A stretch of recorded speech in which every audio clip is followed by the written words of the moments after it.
Hello, candle lovers! Thank you so much for tuning in to me today. My name is Greg, and this is all about candles. Happy Sunday, everyone. I hope you've all had a fantastic weekend. Every Sunday, I like to do the weekly wax wrap-up. This is when I go through all of the candles that I finished burning this week, talk a little bit about how they smelled, how they performed, all that good stuff. After that, we're gonna get into some candle company news. There's actually quite a lot to talk about, especially when it comes to Bath & Body Works and Goose Creek, but we're also going to touch on Yankee candle, Homeworx, all kinds of candle stuff to talk about. Also going to give you a little bit of a life update, a little bit of a channel update and chit chat, and of course at the end of this video I'm going to be doing my recap of Sex and the City and just like that. But let's get into the headline news first. What candles did I finish burning this week? A little bit of a mixed bag. Definitely some odd ones in here. Two of my favorite Bath & Body Works candles actually, Palo, Santo, and Sage, and Dark Amber and Oud. Not the most seasonally appropriate choices, but you know, when I really love a fragrance, it really doesn't bother me what season I'm burning them in. But let's start off with Vanilla Ease from Bath & Body Works. This is on the floor right now. It's a candle that a lot of people are talking about. A lot of people are saying in the comments section that they really love the body care for Vanilla Ease. I thought that the candle was mildly successful. This is sort of a flanker to their Vanilla Romance candle. So we got Vanilla Romance released again, and some sort of flankers for it. And this one is Vanilla Ease, and they also did a Vanilla Cafe. Something that I noticed straight away with these candles is that we had some really crooked labels on them. So if you are thinking about picking this candle up in the store, I would just really investigate the selection. See how crooked these wraparounds look?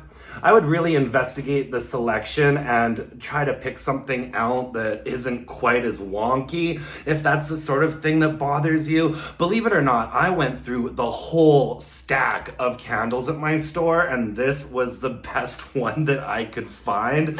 The scent notes on Vanilla Ease are lavender blossoms, creamy vanilla, and soft cedarwood. And I really do like this as a fragrance. I think it's quite nice. It's quite soft. This is more than just like a straight up vanilla candle. It's not like a gourmand vanilla or a bakery vanilla. It's really more like a sort of fresh vanilla bean or vanilla blossom fragrance. And the main component of this is that vanilla note. It makes up the main body of the fragrance. On top, you are getting a little bit of a soft lavender. It's definitely more like a soft sort of English lavender. It's not soapy or medicinal at all, just a really nice sort of floral vibe. And then in the base of it, there is something kind of vaguely woodsy. I don't think that I would pick out cedarwood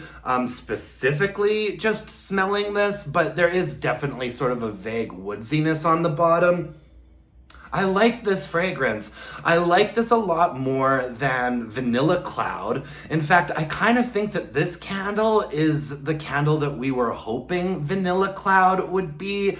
Vanilla Cloud just had like a teeny little bit of floral in it, but there was also a note in Vanilla Cloud that reminded me tremendously of Marshmallow Fireside, and this candle doesn't do that. It does definitely smell kind of like a Bath & Body Works like body care fragrance for sure. And like I said, I am hearing that a lot of people are loving the body care for this candle. And I think it's a nice fragrance. You know, I love vanilla. I'm not super duper picky when it comes to vanilla candles. For me, vanilla candles are kind of like pizza. Some is better than others, but it's all good. I just love a good vanilla fragrance. And I think this is a lovely fragrance. But as far as like the execution of this candle goes, it was a really mixed bag for me. I mean, it was a really nice clean burn all the way down to the bottom. really nice clean burn. I could see the wick nickels. I completely finished this whole thing.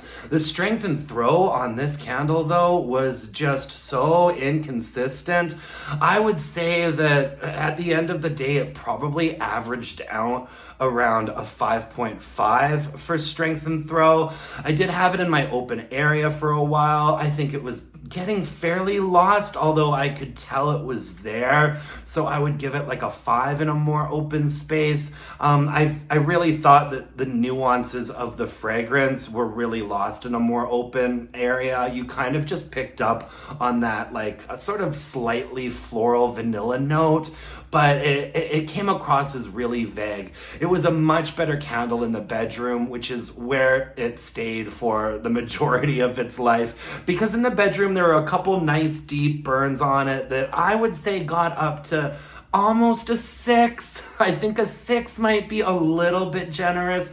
It was a 5.5 probably, but definitely felt like you were experiencing more of the fragrance in a little bit of a smaller space.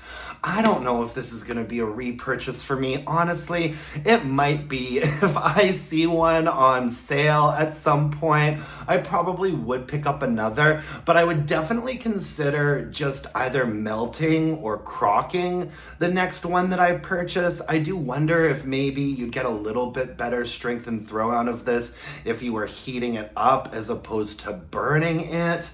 I don't know. I have a hard time recommending candles that fall kind of below a 6 for strength and throw. So even though I would recommend the fragrance, I just can't really recommend this as a candle.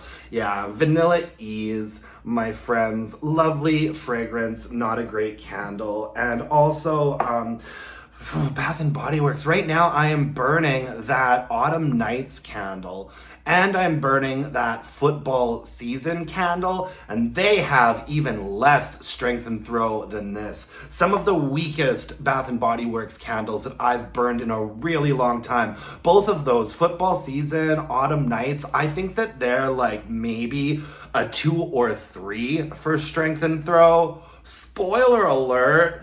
And then I'm also burning, cinnamon coffee cake.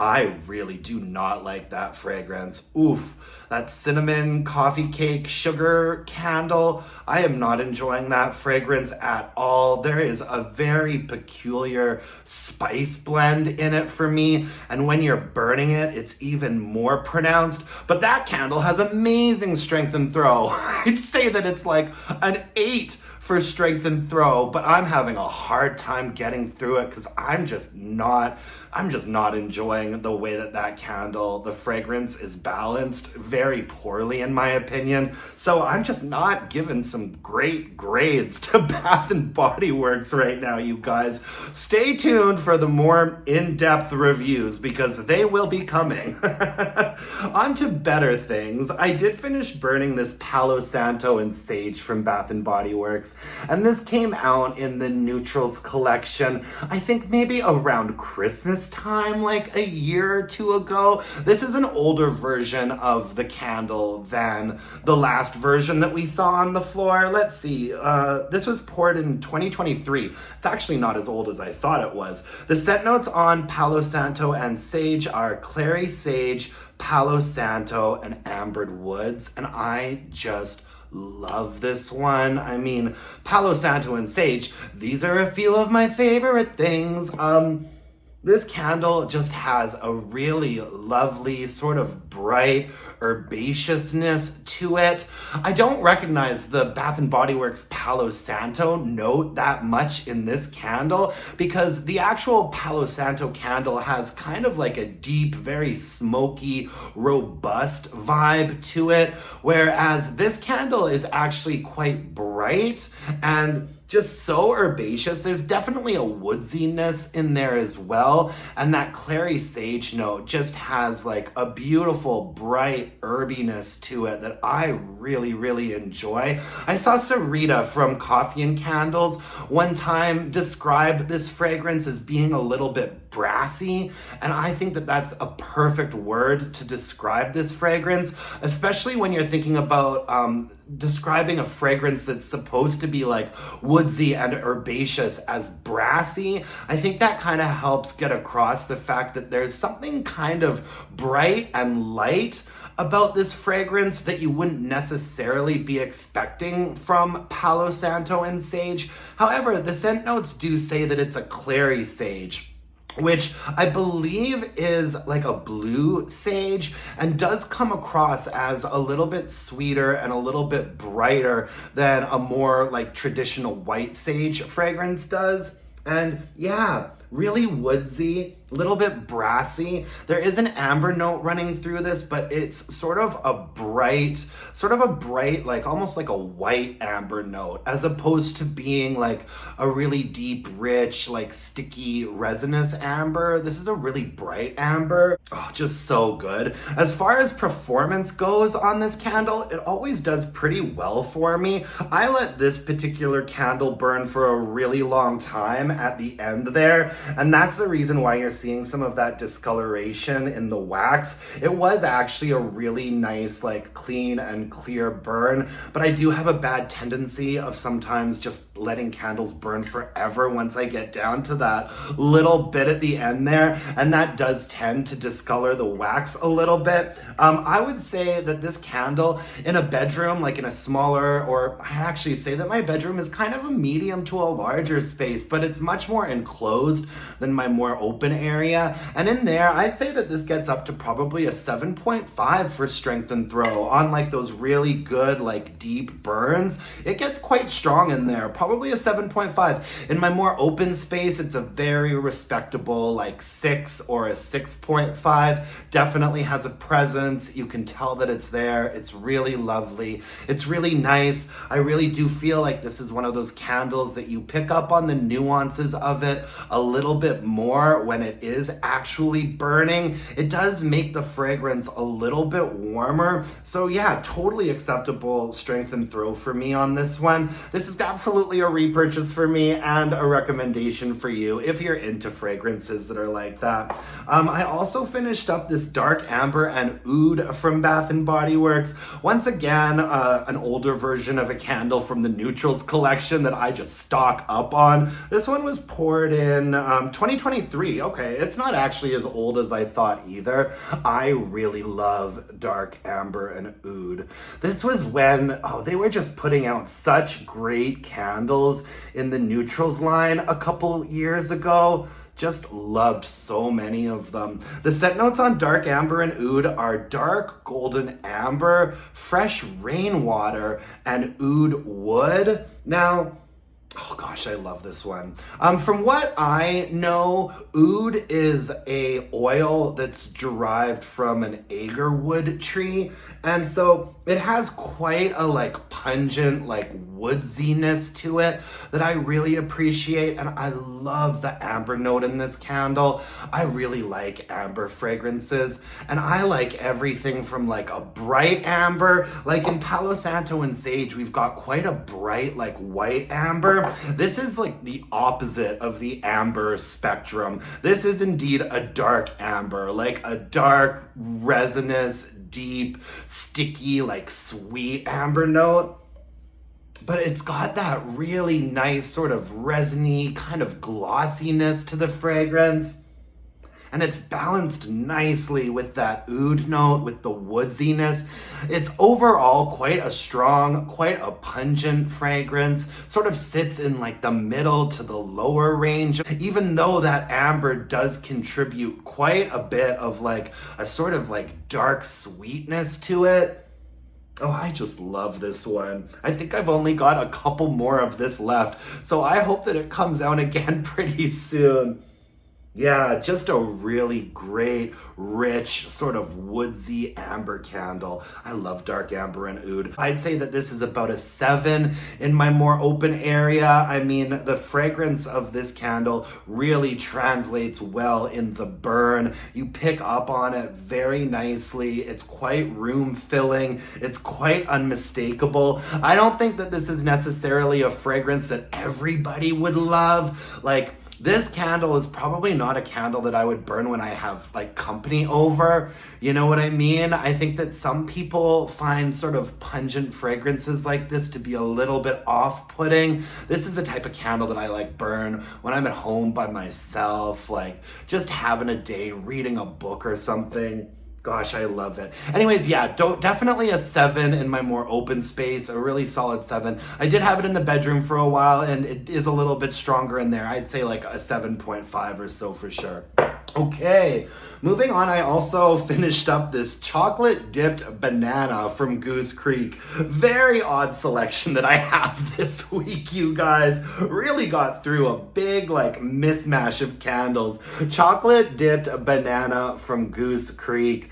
I thought that the packaging on this was okay. Not super thrilled about it, to be honest with you. I mean, something about these like banana slices, it just looks a little bit sloppy. The sort of double text box in the middle here isn't really giving me life either. For a fragrance like chocolate dipped banana, I definitely think it's okay to do something that's a little bit more fun, a little bit brighter, a little bit more, I don't know, even if it was a little bit more cartoony or something. It's all right though. I like that it wasn't like super, I don't know, cheesy and offensive or anything like that, you know, like an actual like weird cartoony drawing of like chocolates and bananas.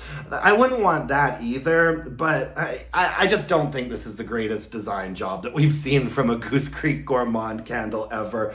I liked this fragrance. But this candle got real dirty on me. The scent notes on chocolate dipped banana are frozen banana, dipped chocolate, and caramel drizzle. And, you know, I don't even really pick up that much on the caramel note in here, which I'm okay with. I often find that a lot of candles from Goose Creek that have a caramel note in them, that caramel note will tend to really overpower it. I'm really only picking up on 2 things, which are chocolate and banana.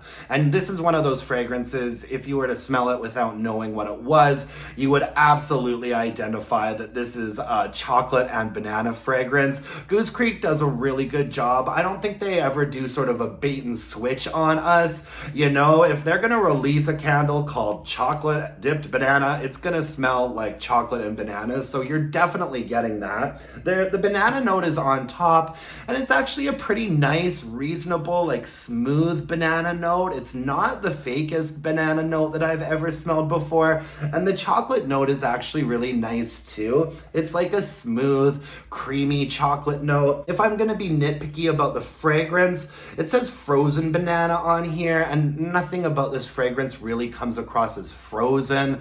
It comes across more like a chocolate and banana pie, or a chocolate and banana mousse, or something like that. I'm not a big gourmand lover, but I did end up kind of enjoying the first like half of this candle. It was fun. It was definitely a fun fragrance to have around for a little while, but unfortunately, this was one of those Goose Creek candles that just got real dirty, real quick on me. I'd say the first half of it burned quite nicely. You know, it was a reasonably clean burn, but then this one burn right around here, I just looked at it and it had become really dark and murky and swirly. I blew it out. And then the next time that I went to go pick it up again, I smelled it, and yeah, the murkiness, like whatever happened in here, it did compromise the fragrance a little bit. And so now there is sort of a kind of almost burnt and charred sort of undertone to the fragrance, and so I didn't bother finishing the rest of this. I didn't even bother putting the rest of this under a heat lamp either, because something about it, Yeah, it just kind of tipped into a not so great territory. And so I called it a day at this point. Kind of a bummer. I don't think this isn't going to be a repurchase for me. It was just a candle I really wanted to try. And I'm not going to recommend it either. I don't like recommending candles that don't burn nicely all the way from the top to the bottom. And you guys know I'm pretty careful. I'm pretty consistent with how I treat my candles. I don't let them burn for more than 3 hours. With Goose Creek candles, most of the time I won't let Goose Creek candles burn for more than 2 hours. And I trim the wicks, of course, before lighting them every time. This one just really turned on me, and that's unfortunate. I also finished up a sea salt, neroli, and vanilla from Goose Creek. I love this fragrance, you guys. I tried sea salt, neroli, and vanilla for the first time last year and really fell in love with it. I do have a full-length review out for this candle. In fact, I have full-length reviews out for most of these candles, so I will link to those below in case you're interested in hearing the whole story. This is this year's version, which came out in this sort of moody tropics collection, and also earlier in the summer, I finished this version of it. And this is the version that came out last summer. I can't decide which one I like more. I really can't. I think I like the way that this one looks more like on a shelf or whatever, but I think I liked the way that this one looked more when it was burning. This wraparound label looked really great when it was burning. The scent notes on sea salt, neroli, and vanilla are sun-kissed neroli, warm coconut, and salted vanilla. These are a few of my favorite things. It is a very like rich neroli fragrance. You know, neroli, like, not to be confused with like orange blossom. Neroli is like, can be very thick and almost sort of body care-ish and a little bit musky and syrupy sometimes. And that is what you're getting with this. I actually think that this fragrance would make for a really popular body care fragrance. There's also quite a bit of like a green, sort of leafy, tropical jungle kind of lushness about this fragrance as well, and a very smooth vanilla in the base of this fragrance. So neroli on top, like sort of lush greenery in the middle, and then a very smooth, very thick and rich vanilla fragrance in the base. I can't say that I've ever really picked up that much on the sea salt component of this fragrance, but there is something maybe just a touch vaguely briny about like that top neroli note in here. It's really interesting. I wouldn't actually say that this is a super well-balanced fragrance. It really sits in a very low register. Like you do pick up on the top, the middle, and the base notes of this fragrance, but it sort of the fragrance kind of pulls downward in a way, and it's sort of like thick and like humid and slightly sweet and quite green, and the vanilla note in here doesn't brighten it up either. It's a very sort of like rich, dark kind of vanilla fragrance. Yeah, I think that this is such an interesting fragrance, and this candle performs so well. Oh, you know what? Actually looks like I probably have one more burn on this. I burned this down quite a bit though. We've only got almost an inch left in here. Yeah, I think I'm gonna be burning this one more time, to be honest with you. We do have a little bit of discoloration at the very end here. Things did get a little bit swirly and murky, but it wasn't bad, and it didn't sort of taint the fragrance either. This candle is a very solid like 7 or a 7.5 in my more open space, and in the bedroom it's getting up to like an 8 or an 8.5. This isn't really a bedroom candle for me, and it performed so well in my more open area that I left it in my more open space most of the time. And same thing goes for this version of the candle. This had colored wax on it, but it also did get just a little bit dirty towards the the very end there. I'd say that they burned and they performed almost exactly the same. I can't say that I noticed any difference in those two. Yeah, I love that fragrance. That was a really good, like, I first burned that candle last summer and I was really obsessed with it. I ordered like 3 or 4. And then super random here, I finished up this little Sundrenched Linen single wick from Bath and Body Works. This has been sort of hanging out my place for a while now. It's one of the old single wicks that has like the mason jar lid on it. I really like Sundrenched Linen. It's probably my favorite kind of like linen or laundry fragrance from Bath and Body Works. The scent notes on it are clean linen, crisp apple, and soft musk.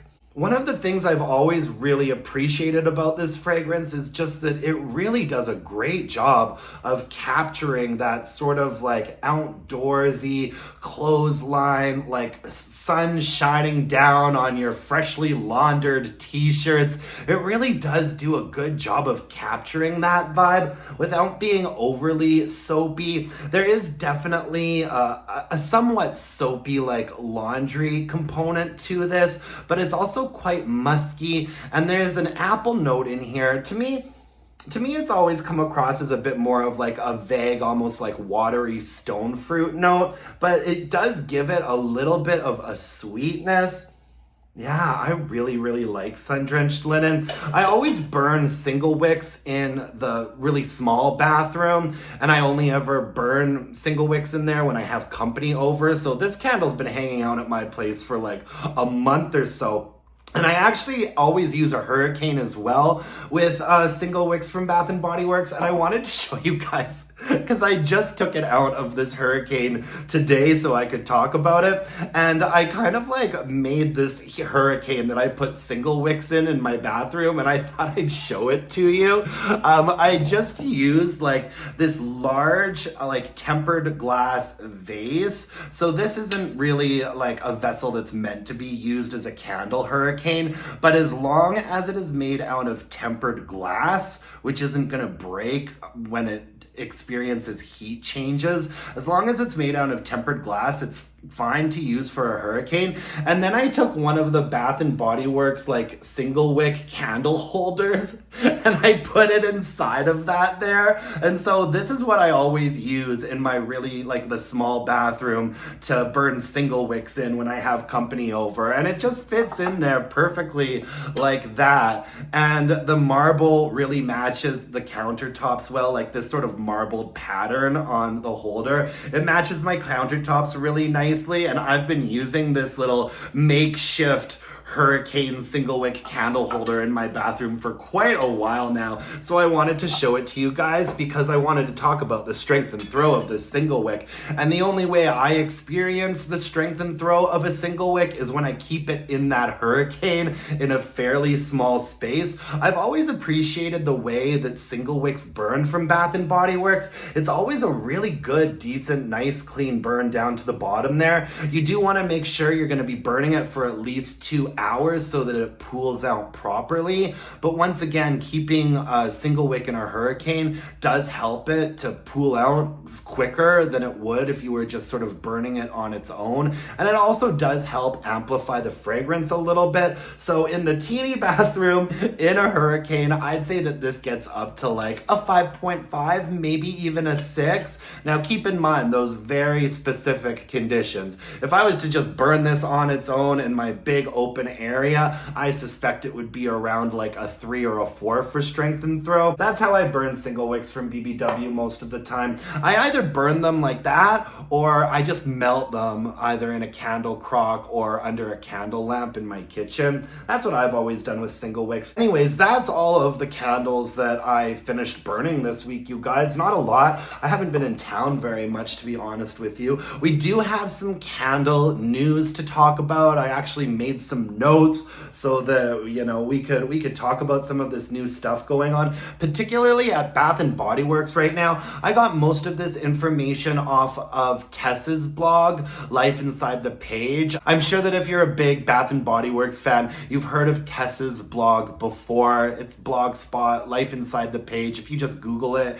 you will find it. That's where I got most of this information from. And I pulled a bunch of the info that's coming out about new candles that we should be expecting. And in fact, I have been seeing that some of these new candles have hit the stores already. I believe that the official release for them is going to be next week, but I'm guessing that some stores that are running lower on the inventory are putting these collections out a little bit sooner. So I'm guessing we'll probably see them online next week, but you might see them starting to pop up in your store pretty shortly here. I actually plan on running into Bath and Body Works after filming this video today, depending on how the timing goes. And if there is anything super interesting and new there, I'll probably do a store walkthrough as well and post that while I'm away. Anyway, so the new Bath and Body Works stuff that we can expect, they have a vegan candle collection coming out, which I think is really just marketing. I think it's just marketing the buzzword vegan. Apparently it's a coconut soy wax blend.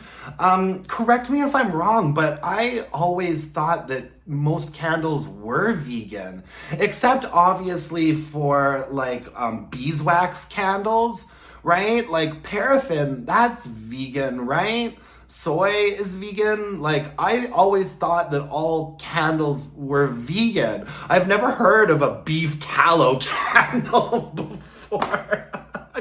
I've never heard of any like meaty candles. But anyways, except for beeswax candles. But I feel like that's kind of stating the obvious. Beeswax candles are extremely expensive. But anyway, so I guess BBW is gonna be marketing to us that they've got vegan candles coming out, and they're gonna be releasing a vegan candle collection of a coconut soy wax blend. So let's not expect amazing strength and throw out of this collection.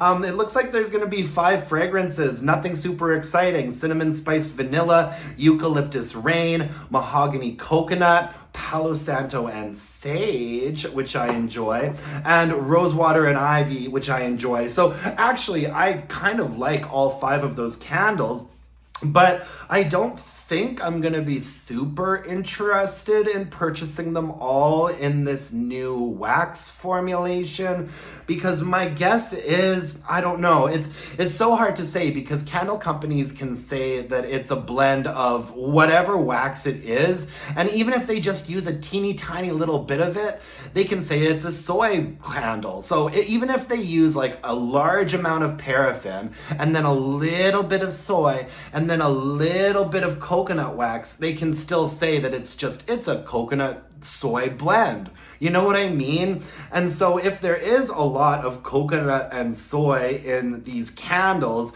then they're probably just gonna be weaker versions of the candles that we already know and might like. So I'll probably purchase at least one of these at some point, just because I'll be super curious to see how they burn and how they perform. But this just sounds like a whole bunch of BS in my opinion, and also a weird selection of fragrances to be releasing at this time of year. Cinnamon spice vanilla, eucalyptus rain, mahogany coconut, Palo Santo and sage, and rosewater and ivy. Whatever, we shall see.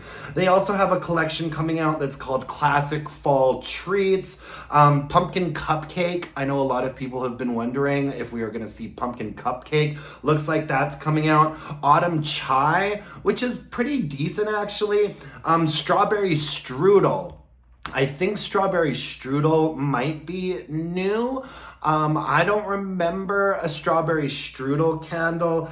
Pumpkin snickerdoodle and blueberry maple pancakes. Blueberry maple pancakes is always a powerhouse of a candle. If you like that fragrance, that's always a strong one. Pumpkin snickerdoodle, nothing too interesting there. It's like that sugared snickerdoodle Christmas candle, but with a little bit of a pumpkin spice blend in it. I think everyone will be interested to see what this strawberry strudel candle is like. For me, it's gonna be all about how does the strawberry note in this candle come across. I'm not a big fan of fruity fragrances from Bath & Body Works.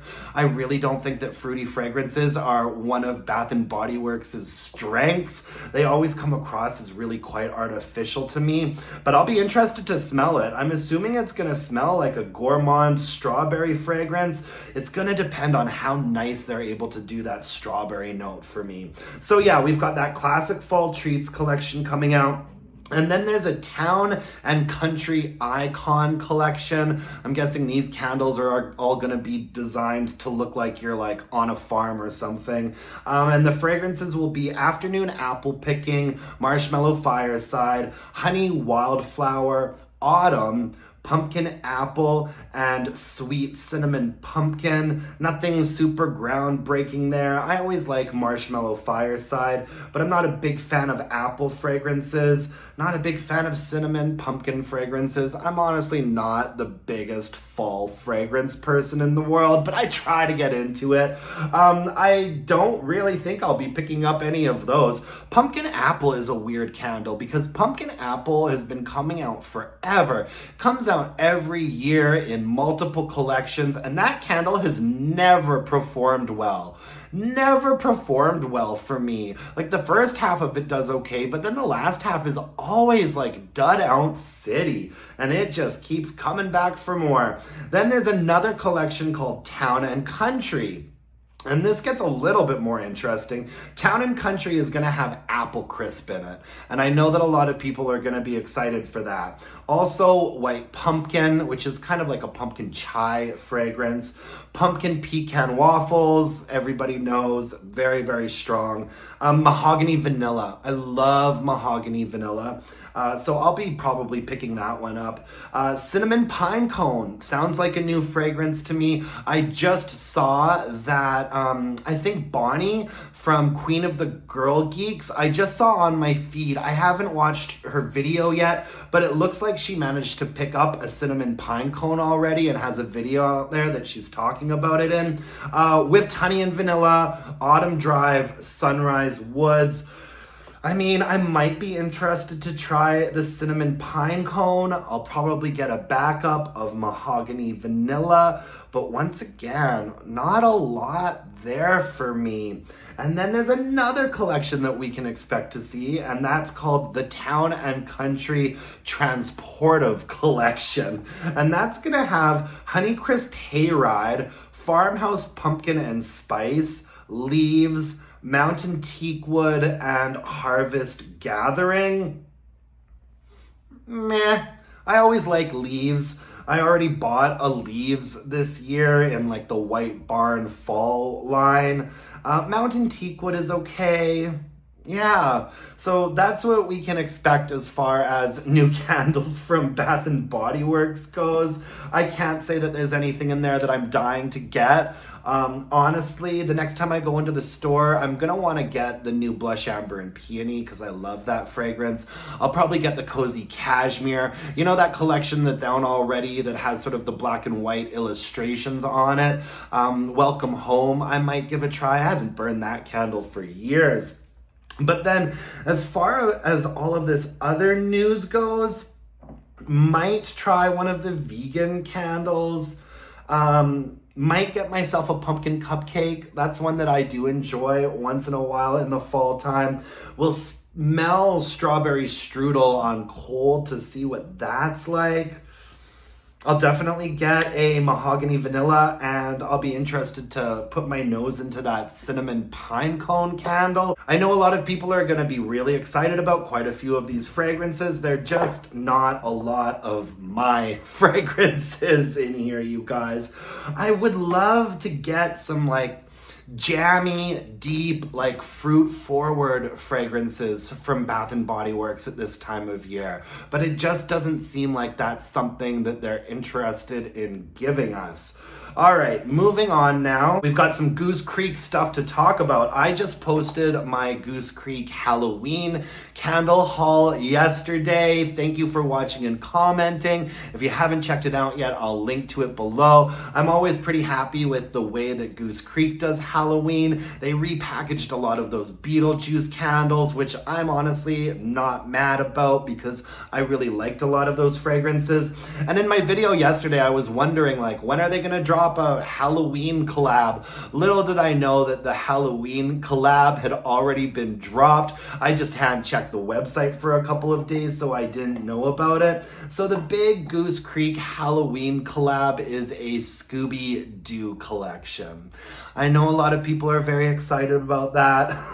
I don't want to rain on anybody's parade, but that is not the Halloween collaboration that I was hoping for, especially considering after the last couple of years we had the Hocus Pocus collection and then the Beetlejuice collection. Scooby-Doo is just not something that I connect with, and also I don't particularly want to have candles with cartoon characters hanging out at my house.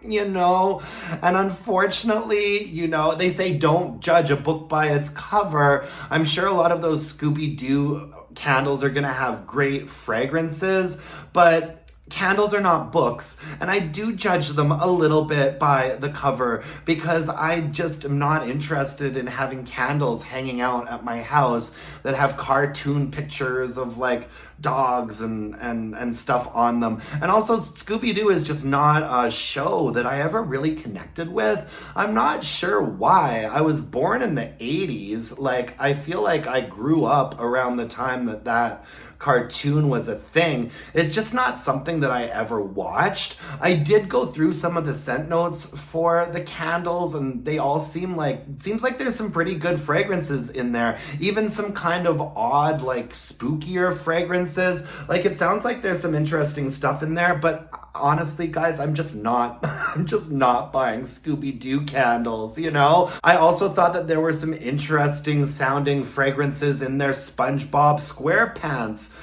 candle collection. But once again, I'm not buying candles with SpongeBob SquarePants on them. I'm sorry, I'm not. If that's your thing, I love it. Trust me, like, I am a child at heart, and I have a tendency to decorate in a fairly juvenile way as well, but I just kind of draw the line at, like, I don't know, cartoon characters that I don't know about, decorating my place, being all up in my candle closet. I'm just kind of disappointed. We can, or at least I can, hold out hope that they might drop a second Halloween collaboration over at Goose Creek. It's possible that they will, and I still do think that we're going to be getting more Halloween candles from Goose Creek because there's quite a few that they haven't put out yet. You know, like that black cat candle. I'd be really surprised if we go through a Halloween and we don't have that black cat candle.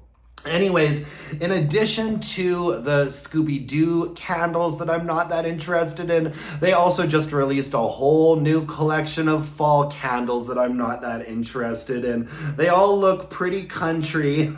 They all look like this.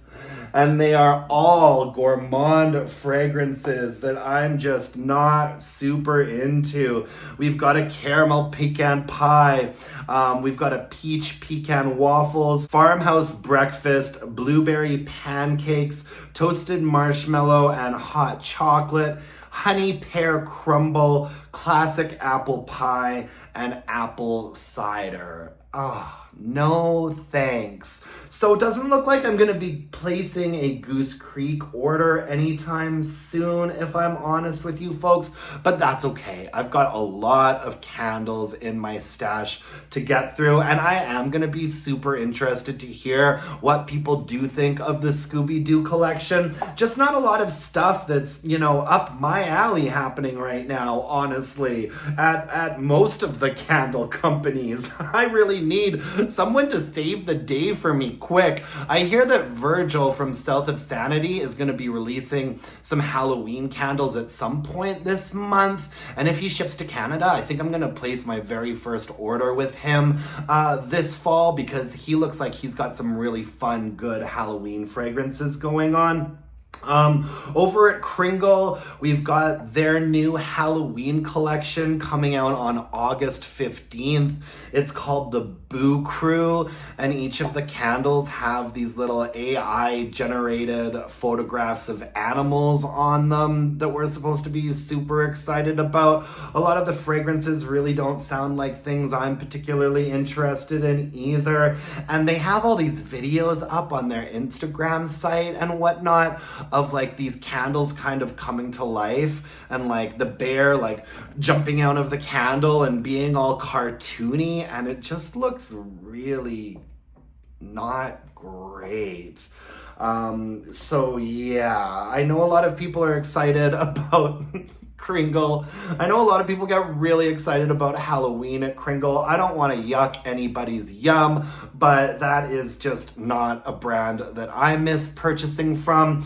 Over at Yankee, we've got a little bit of an uproar happening at Yankee Candle, because of course they have just redesigned their labels and they're telling everybody that they are putting more fragrance oil in their candles, and they've changed their wax formula again. Honestly, at this point, I'm having a really hard time deciphering what candles have actually changed formula, what candles do actually have more fragrance oils in them.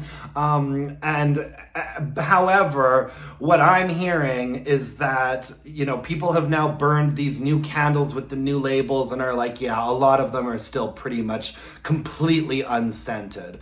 And so Yankee is, you know, selling us a story that we just don't seem to be buying at this point. Right now, I am burning a Coconut Beach candle from Yankee, which is basically unscented. And I'm also burning a Pink Sands from Yankee, which is doing okay. I'd say that it's about like a 5.5 or a 6 from Strength and Throw. So, you know, Yankee Candle, always a bit of a mixed bag over there. Over at Homeworx, not a lot happening there either in terms of like newness. If you go to the Homeworx like Slatkin & Co. website and you click on new arrivals, all you really see are the candles that they have had around for a really, really long time. You know, if you click new arrivals, the first two things that show up are Autumn Pumpkin and Harvest Leaves. Now, I really do love Harvest Leaves. Harvest Leaves is probably my favorite fall candle from Homeworx, and I do have one of those in my stash that I'm going to be burning this year. Otherwise, it's just a whole bunch of the same old, same old. We've got Spiced Vanilla Pumpkin, we've got Caramel Apple, we've got Deep Dish Apple Pie. So yeah, you know, nothing really exciting happening for me over at the Homeworx website either. Certainly nothing worth me like really wanting to search something out and figure out how I can get them up here at the moment. They haven't put out any Halloween at Homeworx yet either, at least not that I've heard of. It doesn't look like here on the website we've got any signs of Halloween happening, but I was going through a little stash the other day and I had this candle like stashed away somewhere, and I'm not sure how it ended up there, but I wanted to share with you one of my favorite Halloween candles from Homeworx. Homeworx doesn't do a ton of stuff for Halloween, but I had this little sucker stashed away. This is Haunted Woods from Homeworx, and I completely forgot that I had one of these hanging around here. Not a huge fan of this like a spider web wraparound label, but I really like the Haunted Woods fragrance, and this wax looks fantastic as well. The scent notes on Haunted Woods are dark woods, dark plum, black rose, and amber. And yeah, this is a really good kind of like deep, rich, smooth, like plummy and woodsy fragrance. It's definitely got that sort of like Halloween vibe to it, and it's a little bit weird, but it's also pleasant. It's really nice and smooth. Yeah, and I forgot that I had this hanging around. And so I think that all I'm going to be doing for Halloween this year in terms of Homeworx is burning this Haunted Woods candle. I've always enjoyed this one. This one was poured in 2023, so it's not actually as old as I thought it might be. Yeah, so I am excited for that one. That's going to be my Homeworx Halloween as far as I'm concerned at this point.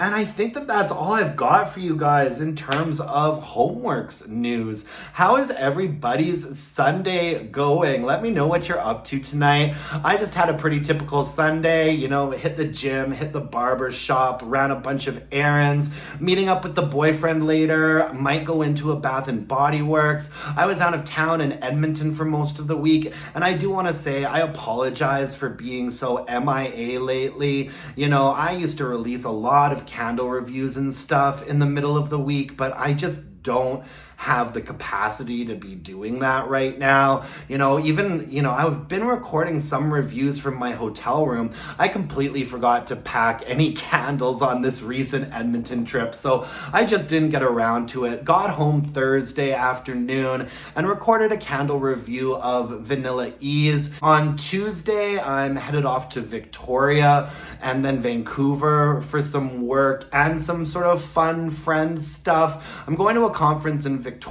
It's the Canadian Association of Police Governance conference.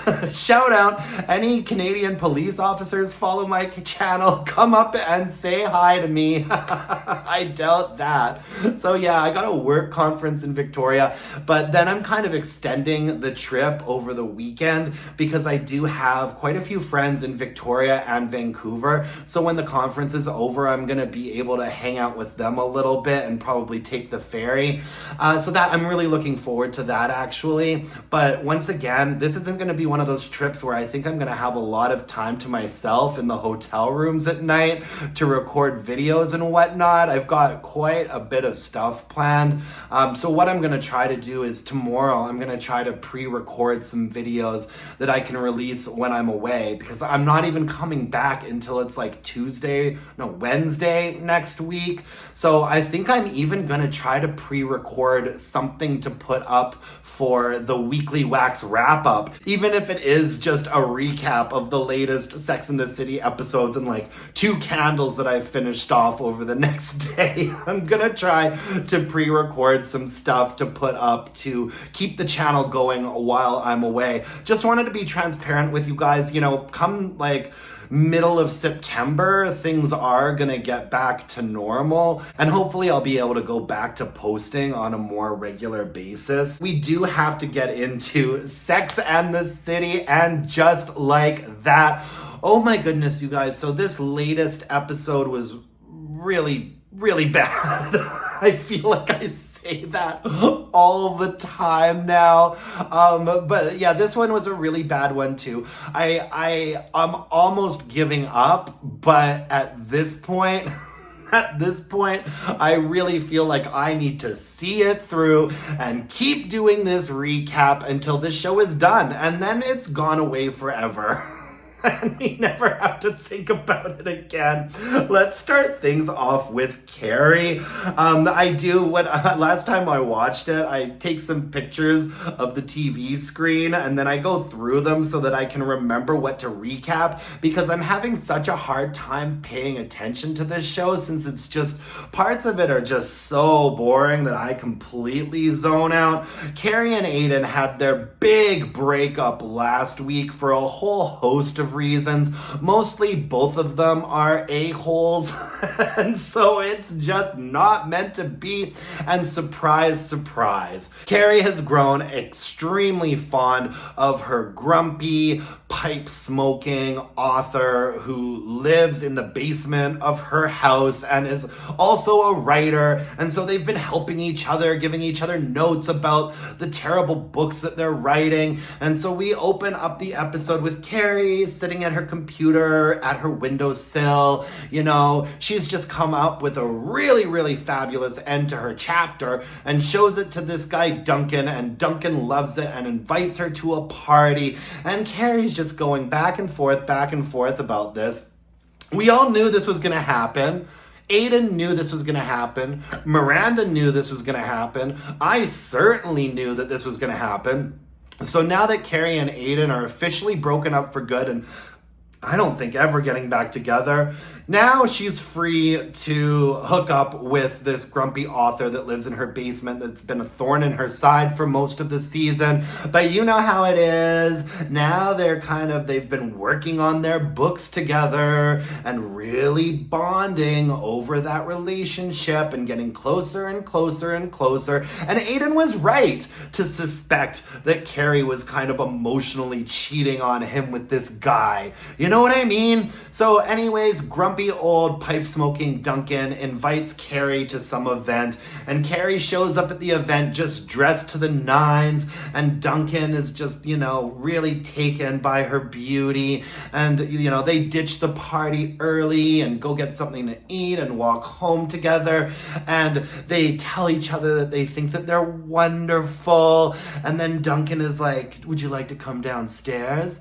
And Carrie's like, no, and starts to walk up the stairs to her part of the house. And then the music changes, and she turns around, and she runs down the stairs, and grabs Duncan, and just starts sucking his face, and so they hit the sheets together. I mean, none of this is a surprise. As soon as we had them, kind of fighting with each other over the noise in the house, as soon as that was happening, I think we all knew that they were going to be hooking up by the end of the season. And I think that there's a fairly good chance that this is the guy that we're going to end this series with, And so the canon of this show is going to end up being that Carrie got together with this author who hated her at first because he lived beneath her and she clomped around in her high heels all of the time. And at one point, Duncan looks at Carrie's closet and is like, oh boy, you sure do have a lot of frocks, don't you? And Carrie's like, you haven't seen anything yet, and takes him into her shoe closet. And honestly, I thought that both Carrie's closet and Carrie's shoe closet were really kind of small. I was expecting to see a lot more because we do know that Carrie has empty closets in her house. I don't know, maybe she gave away a whole bunch of stuff to Goodwill or something when she moved into this old house.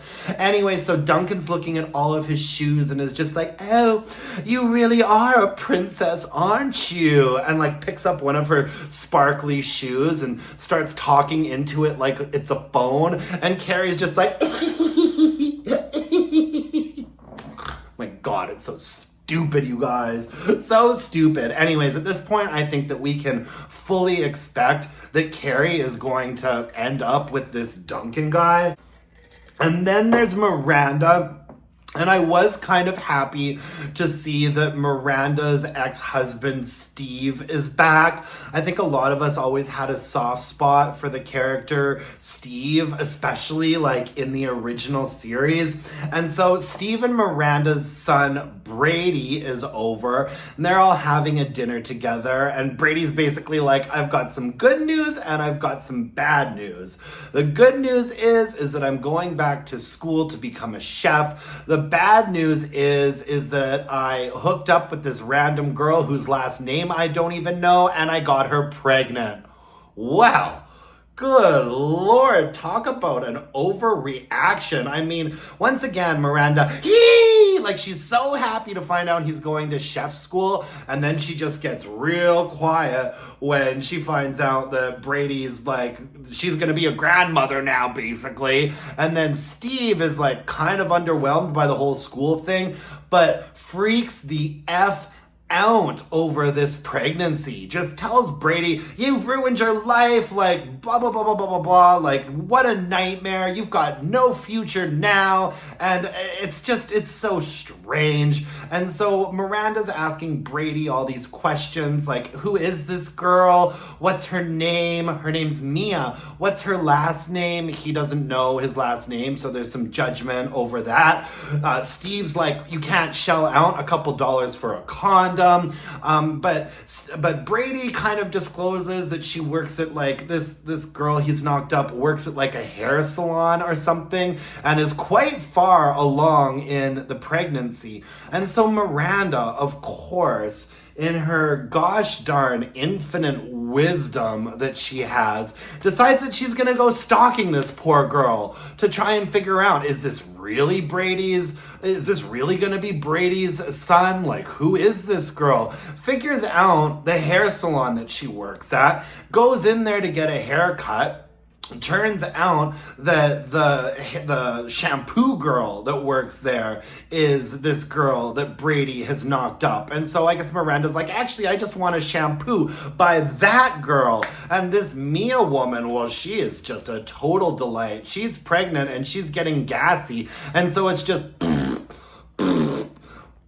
like fart joke after fart joke. Apparently she's not just a shampoo girl, she's also developing an app, and she's washing Miranda's hair, and Miranda's just being so sly. She's basically like, so, I see you're pregnant. Any idea who the father is? And she's like, why would you ask me that? And Miranda's like, oh, just wondering. She's like, who are you? What's going on? And Miranda's like, I have a little confession to make.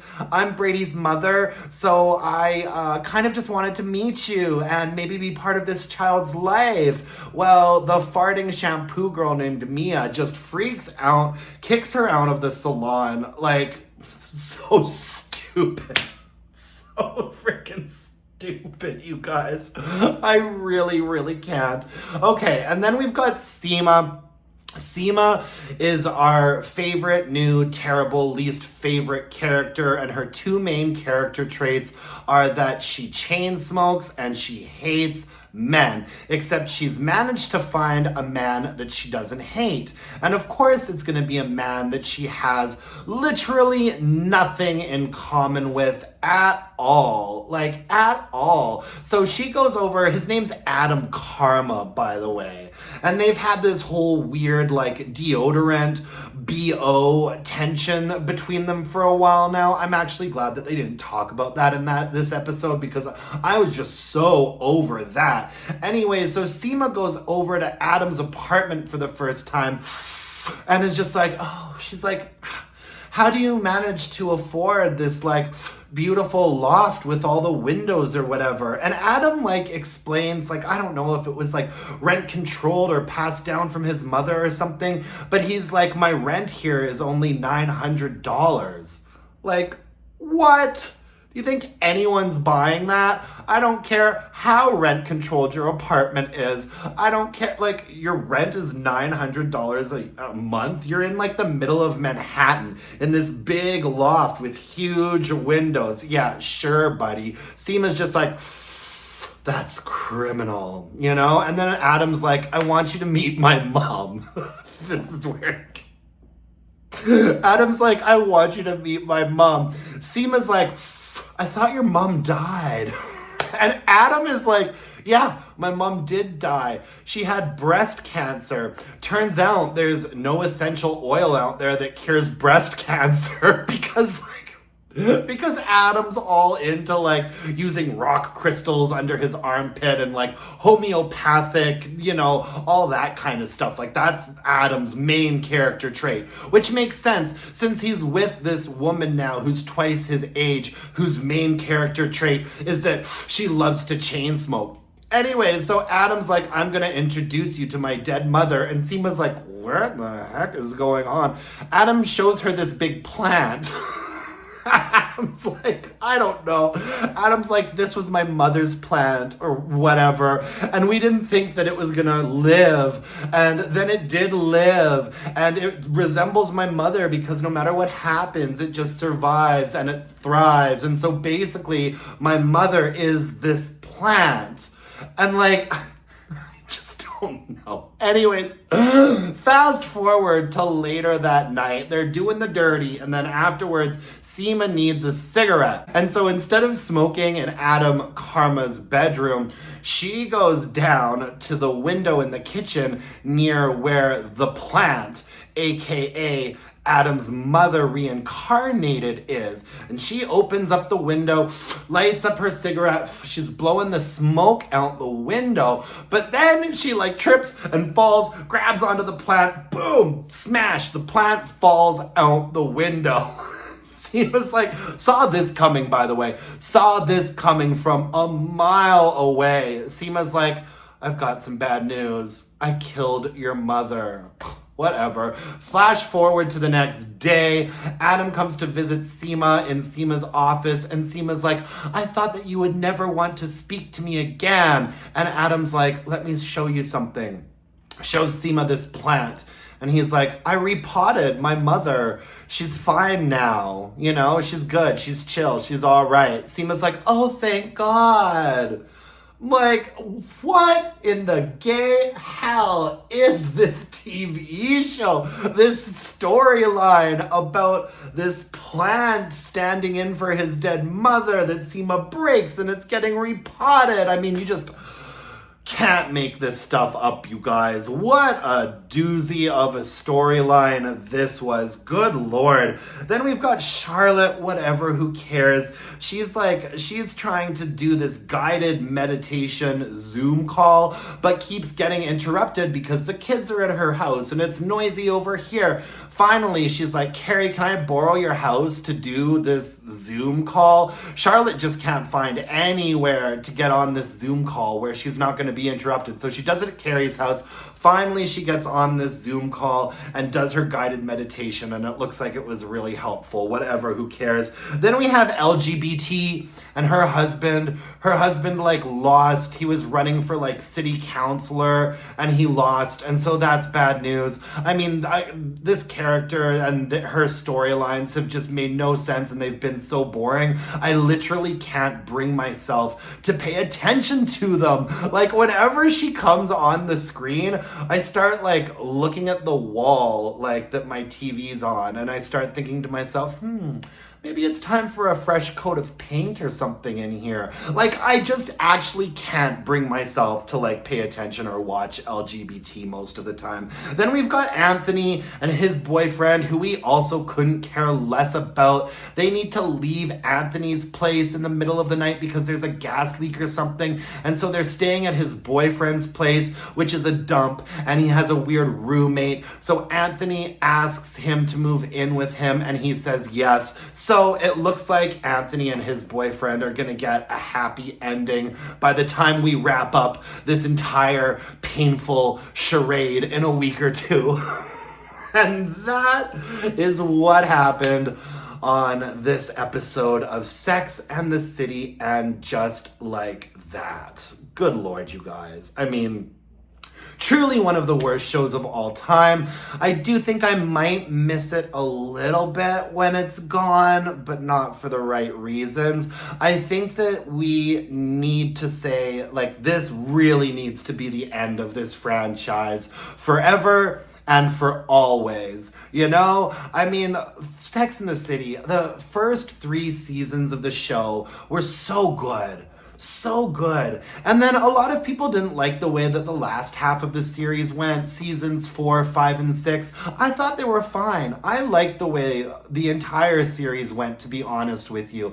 And I also really liked the first half of the first movie, you know? But then as soon as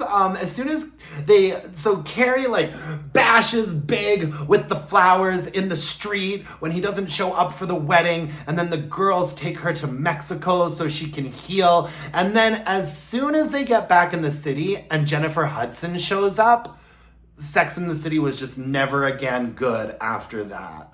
You know, loved the series, loved the first half of the first movie, and then it just felt like, for whatever reason, the creator just wanted to keep this train going by hook or by crook. No matter if there's nothing interesting, no matter what, like, just had to keep this going. Then we had the second movie, and now 3 seasons of this abomination of a television show, just completely ruining the characters that we knew and loved. I mean, oof, I'm ready to wrap things up. I think we have 2 episodes left.